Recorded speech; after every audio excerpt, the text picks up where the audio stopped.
사도행전 13장 1절에서 3절 말씀입니다. 저와 여러분이 교독하고 마지막 절은 함께 읽겠습니다. 안디옥 교회에 선지자들과 교사들이 있으니 곧 바나바와 느게르라 하는 시므온과 고레네 사람 누기오와 분봉왕 헤롯의 젖동생 마나엔과 및 사울이라.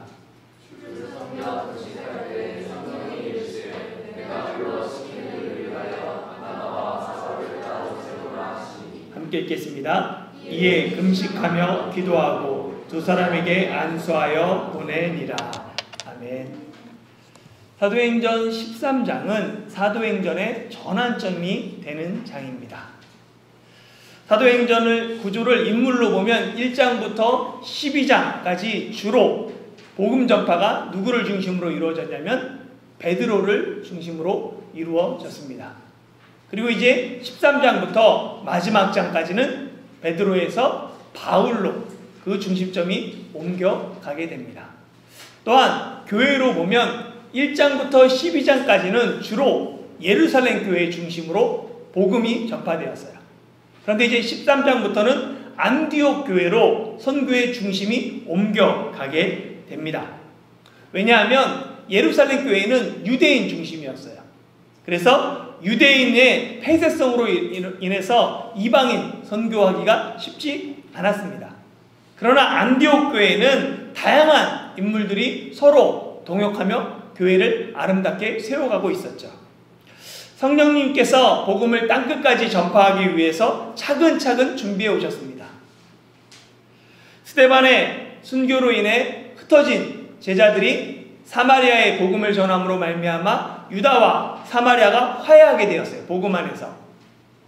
뿐만 아니라 베드로가 이방인 고넬료의 집에 복음을 전함으로 말미암아 유대인과 이방인의 벽을 허무르는 역할을 했습니다. 그리고 복음이 더 나가서 로마의 3대 도시인 수리아 안디옥에 복음이 전해짐으로 말미암아 최초의 이방인 교회가 탄생했습니다. 이 이방인 교회를 통해서 복음이 온 유대와 사마리아를 넘어 이제 땅끝까지 전파될 준비가 되어 있는 거예요. 그 온누리교회 지도자들이 1절에 기록되어 있는데 한번 1절 말씀 함께 읽겠습니다. 시작. 안디옥 교회에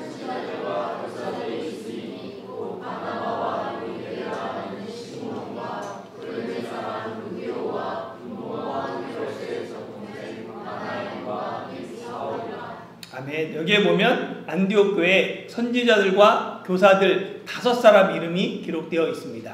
바나바, 시므온, 누기오, 마나엔, 사울. 이 선지자는 예언자라고 말했죠. 그래서 하나님의 말씀을 대언하는 사람.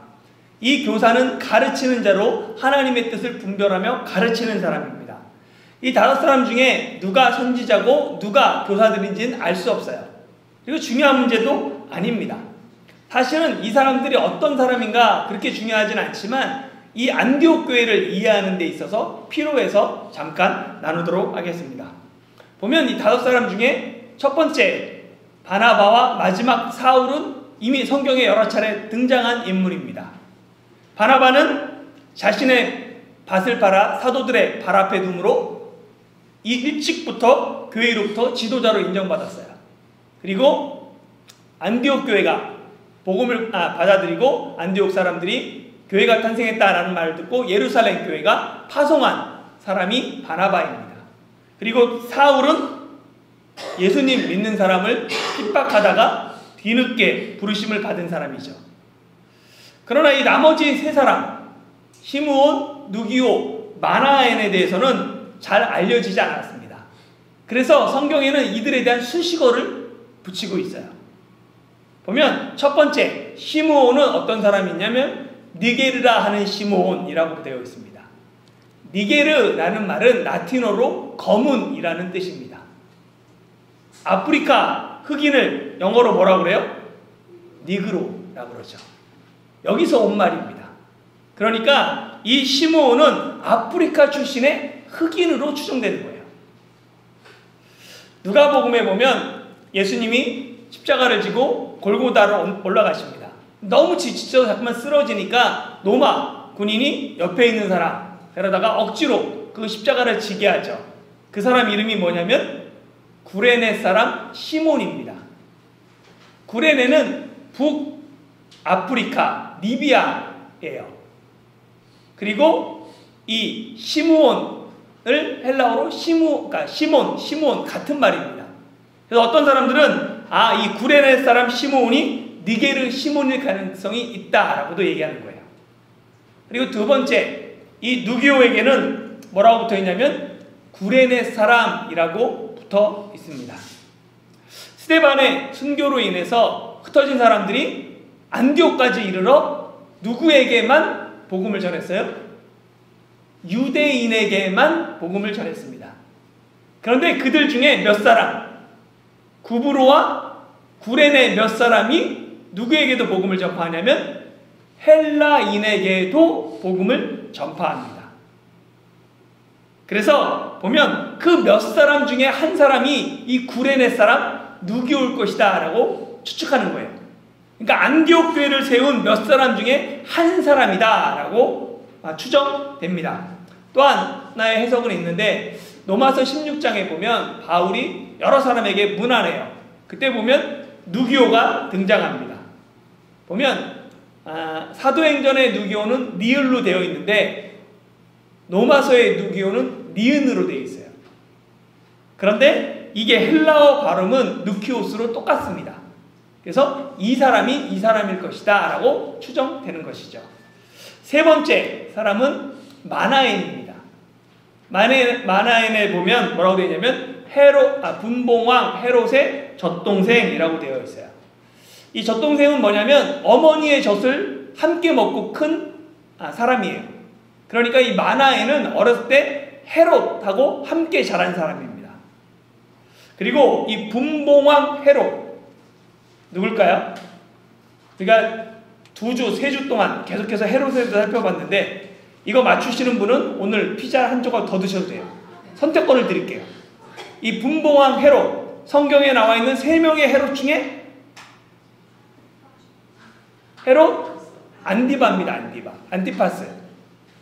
그래가지고 그 분봉왕 헤롯이라고 말했잖아요. 안디바가.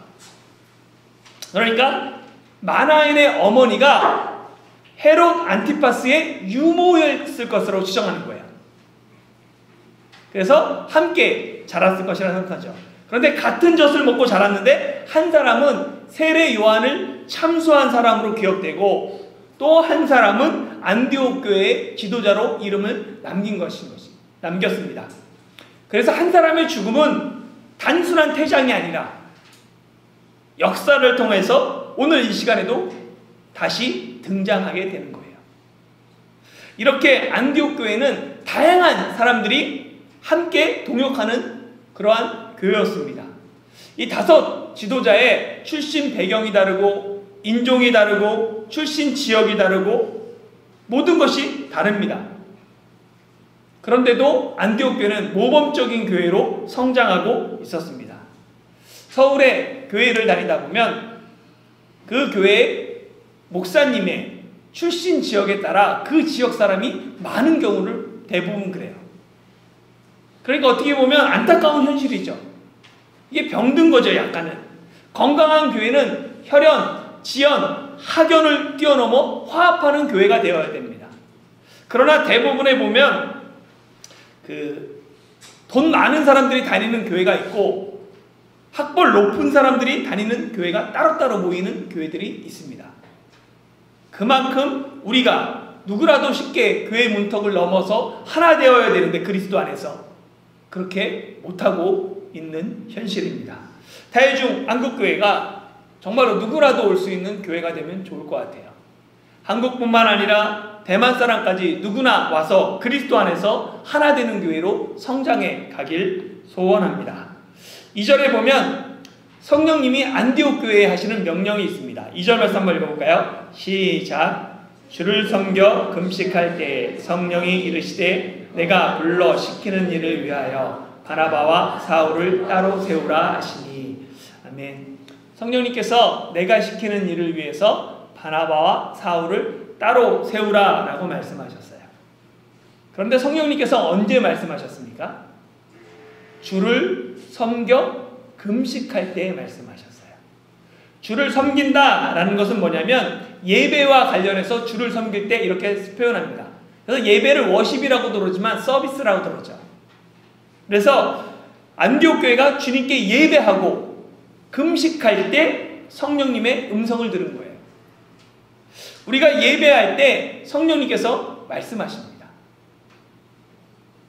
우리가 금식하며 주님을 찾을 때 성령님께서 우리를 찾아오세요. 그래서 어떻게 보면 사람이 할 수 있는 최상의 것이 예배입니다. 하나님께 드리는 최고의 것이 예배예요. 그래서 인간의 첫 번째는 예배가 되어야 합니다. 그렇기 때문에 예배는 내 상황에 따라 드리고 마는 것이 아니에요. 어떤 사람은 예배를 복받는 수단으로 생각합니다. 그러나 예배는 복받는 도구 이런 게 아니라 이미 복받은 사람들이 하나님께 나가 감사와 찬양을 드리는 거예요. 그러니까 복받기 위해서 예배 드리는 것이 아니라 이미 복을 주셨기 때문에 그것에 대해서 감사함으로 나가는 게 예배입니다. 간혹 예배를 본다라고 표현하는 분들이 있어요. 그런데 예배 본다라는 것은 삼자적인 입장입니다. 그래서 영화관에서 영화 보는 관객 같은 입장이에요. 그렇기 때문에 바른 표현이 아닙니다. 예배는 보는 게 아니라 예배는 드리는 거예요. 내가 주체가 되어서 하나님 앞에 드리는 게 예배입니다. 기독교의 예배 그리고 다른 종교의 예배 무엇이 차이일까요? 어떤 사람들은 그렇게 얘기할 수 있어요. 예배를 드리든 미사를 드리든 뭐 법회에 참석하든 그냥 내 마음과 정성을 다해서 드리면 되지 않습니까? 그렇게 생각할 수도 있잖아요. 다른 종교인들은. 기독교와 타 종교의 가장 큰 차이점은 뭐냐면 이방 종교는 사람이 신을 찾습니다. 그래서 예배에 무언가를 얻으려 가요. 나름대로 무언가를 얻기 위해서 예배드립니다. 그러나 기독교는 하나님이 인간을 찾아오셨어요. 그 은혜를 아는 사람들이 예배드리는 거예요. 그래서 예배 가운데 뭔가를 얻으려 가는 게 아니라 뭔가를 드리러 갑니다. 하나님이 베푸신 은혜가 감사해서 그래서 예배드리며 무엇인가 자꾸만 하나님 앞에 드리려고 하는 것이죠. 내 몸과 마음을 드리는 것, 그것이 바로 예배입니다. 그렇기 때문에 기독교의 예배는 자기 만족이 될 수 없어요. 감정의 카타르시스가 될 수 없고 자기 감정에 분출하는 도구가 될 수 없습니다. 또한 예배는 내 문제를 해결하고 내가 복받기 위한 도구가 아닙니다. 하나님을 높이며 하나님께 영광을 돌리는 그 예배, 예배의 중심에는 내가 아닌 하나님이 있어야 돼요. 그것이 바로 기독교와 다른 종교의 차이점입니다. 예배에는 수직적인 것과 수평적인 요소가 있습니다. 이 수직적인 것, 하나님 앞으로 올라가는 요소는 찬양, 기도, 헌금, 우리가 하나님께 드리는 것, 그리고 하늘로부터 내려오는 것은 하나님의 말씀, 복, 축도 이런 걸 통해서 하나님으로부터 내려오는 이 수직적인 그러한 요소가 있죠. 뿐만 아니라 예배에는 수평적인 요소가 있습니다. 그래서 나눔과 신교입니다. 교회에 따라 예배 끝나고 광고하는 교회가 있고 예배 시간 안에 광고하는 교회가 있어요. 우리 교회는 예배 시간 안에 광고하죠. 왜냐하면 이 나눔과 친교가 예배의 하나의 요소다라고 생각하기 때문에 그렇습니다. 그래서 함께 광고하고 친교하고 축하하는 거예요. 그리고 이 성찬식도 나눔과 친교의 의미가 있습니다. 예수 그리스도 안에서 우리가 하나 되었다라는 것을 보여주는 의미도 성찬식에 포함되어 있습니다. 이 기독교의 상징 십자가에 예배의 수직적인 요소와 수평적인 요소가 담겨 있죠. 뿐만 아니라 십자가에는 하나님 사랑에 대한 것이 있습니다. 그리고 이웃 사랑이 있죠. 하나님 사랑이 10계명에도 그대로 적용됩니다. 1계명부터 4계명 하나님에 대한 계명, 그리고 5계명부터 10계명까지는 인간에 대한, 그래서 이 수평적인 것, 수직적인 것이 함께 들어가 있습니다. 십자가가 바로 서기 위해서는 이 수직 막대기가 굳건하게 세워져 있어야 돼요. 그래서 모든 십자가는 이 세로 막대기가 좀 더 깁니다.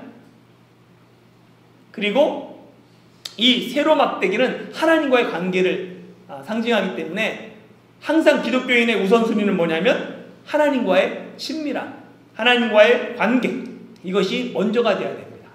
하나님과의 관계가 바르지 않으면 사람과의 관계가 바르게 될 수 없어요. 그렇기 때문에 세로 막대기가 굳건하게 쓰고 가로 막대기가 하나님 사랑해서 이웃 사랑으로 전해지는 것입니다. 그리고 예배는 단순히 주일날만 모여서 드리는 그러한 예배를 의미하지 않습니다. 함께 모여드리는 공동의 예배와 또 삶으로 드리는 예배가 있어요. 삶에서 드리는. 보면 이걸 피라미드로 보면 대부분의 사람들은 주일 예배를 드린 사람이 많죠. 주일 예배를 드립니다. 그래서 주일에는 꼭 성수해야 돼 이러면서 주일 예배를 드려요. 그리고 그 중에 일부가 개인 예배를 드립니다. 일주일에 한 번 예배 드리는 사람도 있지만 집에 가서 또 개인적으로 매일 또 예배 드리는 사람이 있어요. 그리고 또 그 중에 일부가 삶의 예배를 드리려고 합니다. 삶 속에서 그것이 예배되기를 원하며 그렇게 살아가는 사람이 있어요. 그런데 이걸 보면 피라미드가 위로 갈수록 사람이 줄어드는 거죠. 그런데 이걸 시간에 대입해 보면 반대가 됩니다. 뭐냐면 우리는 주일 예배에 가장 적은 시간을 사실 드려야 되는 거예요. 그래서 주일 예배는 일주일에 길어야 1시간에서 1시간 반이잖아요. 삶의 예배를 그거보다 더 많은 시간을 드려야 되는 거예요. 개인 예배, 그래서 최소한 기도하고 말씀 보는데 하루에 20-30분, 한 6일 하면은 2시간에서 3시간 정도가 걸립니다. 그리고 삶의 예배는 잠자는 시간 빼고 다 내가 의식하는 것, 가정에서 관계하는 것, 학교에서 친구들이랑 관계하는 것, 그리고 회사에서 다른 사람들과 관계하는 것. 예수님이라면 어떻게 했을까? 내가 그리스도인으로서 어떤 삶을 살아야 되나? 그러니까 이 피라미드가 거꾸로 되어야 하는 것이죠. 그런데 대부분은 일주일에 한 번 예배드리면 다 했다라고 생각을 갖고 있죠. 내 할 의무는 끝났어. 그리고 이제 나의 시간이 시작돼. 그러나 이것이 반대가 되어야 합니다. 그래서 바른 거는 결국은 삶의 예배가 밑바탕이 돼야 돼요. 그리고 그 위에 개인 예배가 있고 주일날 와서 드리면서 하나님께서 어떻게 일하셨는지를 증거하고 간증하고 나눌 수 있는 그런 예배가 되어야 합니다. 삶의 예배가 모든 예배의 밑바탕이 돼야 되는 거예요. 근데 이게 사실은 우리가 이것만 돼도 다행이다라고 얘기를 하는 거예요. 그러나 그렇지 않습니다. 원래 그리스도인은 우리의 삶의 존재 이유 자체가 바뀐 거예요. 그렇기 때문에 삶의 예배를 드리며 일주일에 한 번 같이 모여서 예배 드려야 합니다. 예배의 원형인 구약의 제사를 보면 제사에는 반드시 제물을 드려야 됐어요. 왜냐하면 이 피 흘림을 통해서 제물을 통해서 하나님의 은혜를 받는 거예요. 그렇기 때문에 이 제물이 하나님의 은혜에 받는 도구고 수단이었습니다. 그래서 반드시 누구나 제물을 가지고 나와야 돼요. 그런데 예수님께서 제물이 되셨어요. 그래서 예수님을 통해서 예수님의 십자가의 피를 통해서 우리가 하나님의 은혜를 받은 거예요. 옛날엔 제물을 드려야 됐는데 예수님이 신이 제물이 되셔서 하나님의 은혜의 통로가 되셨습니다. 근데 우리는 이제 제사를 드리지 않고 예배를 드려요. 누구도 제물을 들고 하나님 앞으로 나오지 않습니다. 우리가 비록 소나 양 제물을 드리지 않지만 예수님의 피 흘리심을 생각하며 그것에 감사하며 우리가 받은 그 은혜, 사랑을 나눠야 될 필요가 있어요. 그 사랑과 은혜를 어떻게 나눠야 되냐면 우리 역시 피 흘림으로, 내 피를 흘림으로 세상을 향해서, 그래서 나를 희생하고 이웃을 사랑하는 그 피 흘림으로 나타나야 하는 거예요. 이것이 오늘날 우리가 드려야 될 삶의 예배인 것입니다. 내가 손해보고 나를 통해서 하나님이 영광받고 나를 통해서 이웃이 하나님을 알아가게 하는 것, 그것이 우리가 드려야 될 삶의 예배입니다. 나의 삶으로 하나님께 예배하는 성도들이 되기를 바랍니다. 안디옥 교회는 예배와 함께 금식할 때 주님 앞에 쓰임받았어요.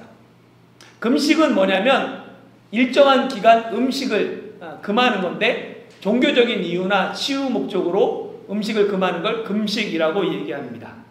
이 기독교의 금식은 하나님에 대한 하나님만 의지한다는 간절한 표시죠. 그런데 금식을 만능처럼 생각하는 사람이 있습니다. 그래서 얘기하다 보면 문제가 있으면 금식해보라고, 건강에 문제 있으면 금식해보라고, 사업에 문제가 있으면 금식해보라고, 아이 대학 가고 싶으면, 공부 변화되고 싶으면 금식해보라고, 이렇게 말하시는 분들이 있어요. 마치 어린아이가 자기 생명을 가지고 부모를 협박하는 것처럼 금식을 사용하는 사람들도 있습니다. 문제는 이런 금식을 하나님께서 들어주실 때가 있다는 거예요. 그렇게 보일 때가 있습니다. 제가 이것을 잘 이해하지 못했어요, 이 원리를. 그런데 제가 아이들을 키우면서 이해가 되었습니다.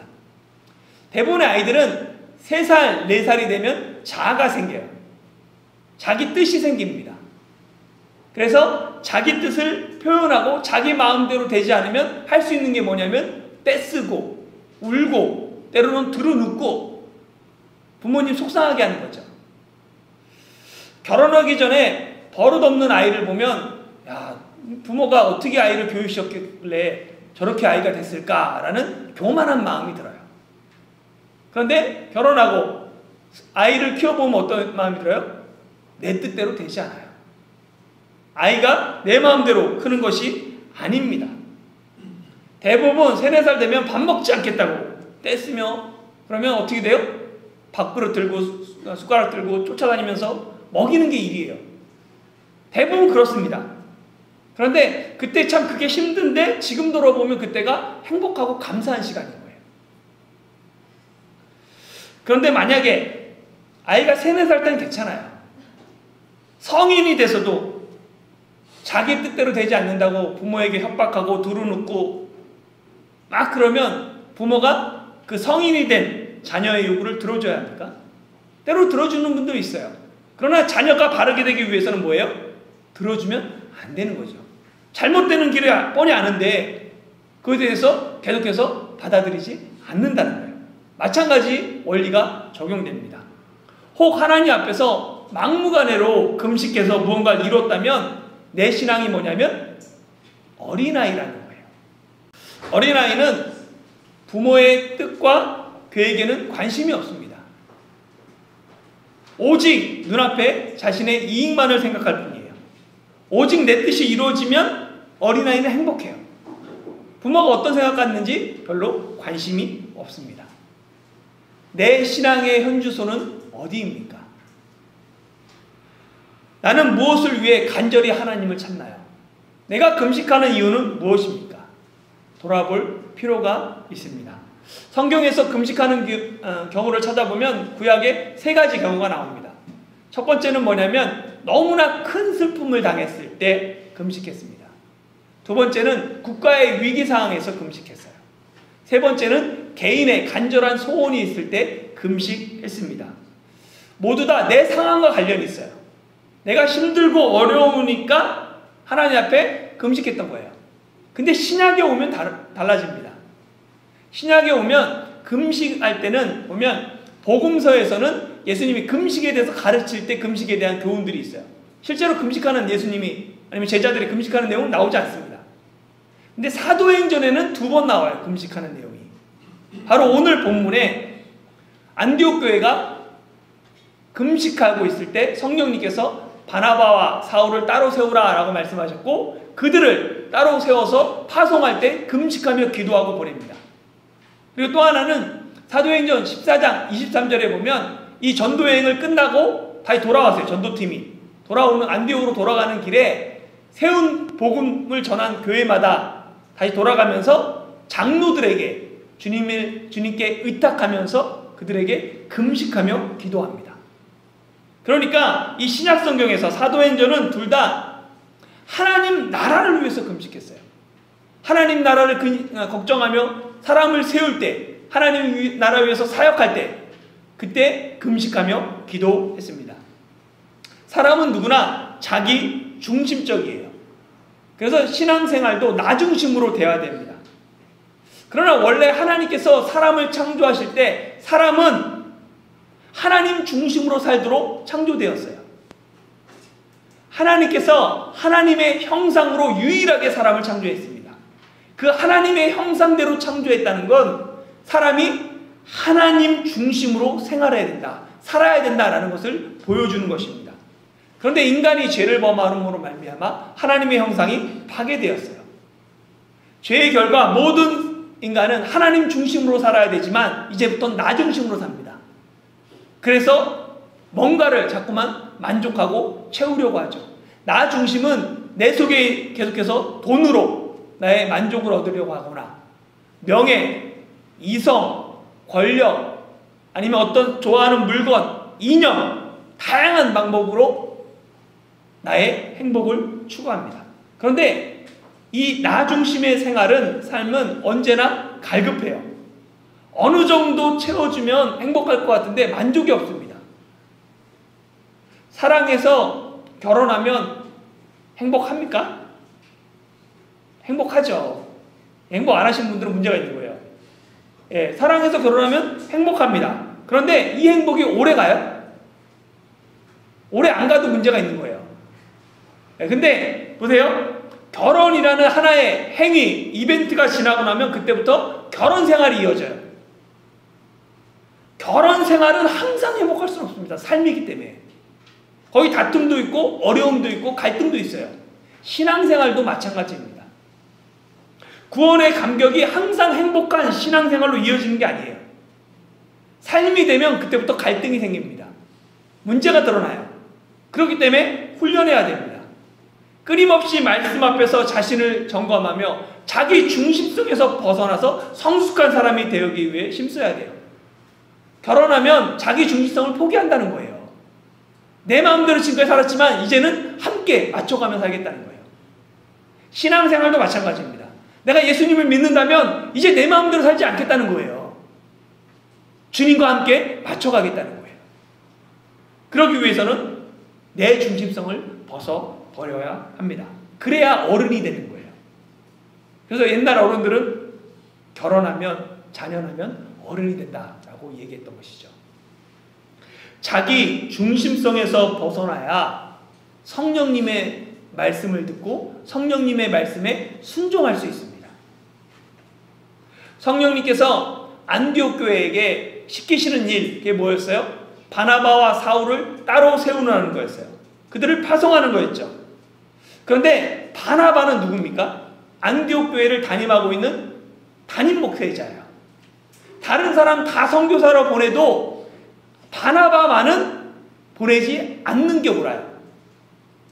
담임 목사가 하루아침에 선교사로 나가면 교회가 혼란스러워지죠. 흔들릴 수 있습니다. 많은 목사가 교회를 하나님 것이 아닌 자기 것으로 생각하는 이유가 자기 중심성에 빠졌기 때문에 그래요. 내가 없으면 교회가 흔들릴 것 같거든요. 내가 없으면 교회가 무너질 것 같고 잘못될 것 같기 때문에 그것들을 못 놓는 것입니다.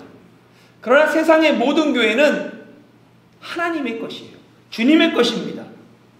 하나님께서 교회를 지키세요.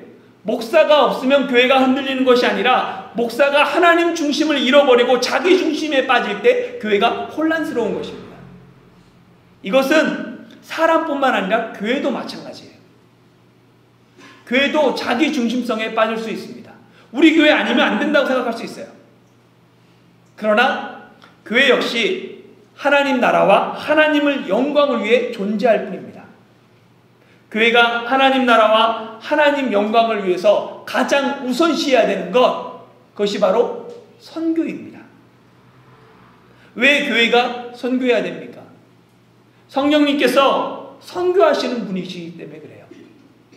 성령이 임하시면 너희가 권능을 받고 예수님의 증인이 됩니다.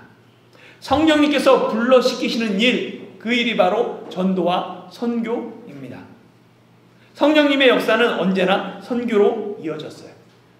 교회가 해야 될 일, 바로 전도하며 선교하는, 복음 증거하는 일입니다. 안디옥 교회는 자기 중심성을 벗어버리고 성령님의 명령에 순종했습니다. 바나바와 사울을 따로 세우고 금식하며 기도하고 두 사람에게 안수하여 파송했습니다.